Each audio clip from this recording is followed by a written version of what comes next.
ដាក់ចំណីអីស៊ីមកដុំក្បាលគ្នាមើលមកផ្លិតមកប្រាវអស់ហើយបងប្អូន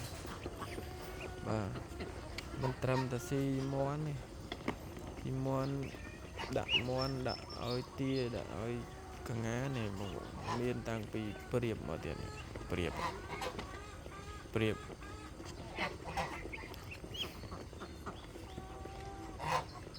ធុញទៅវាជុះអាចដាក់វាប្រឡាក់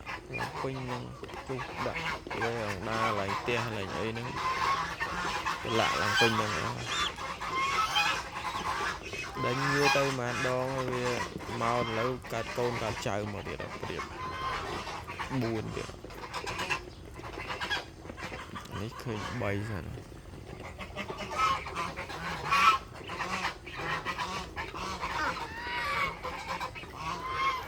là cái Francis Francis vậy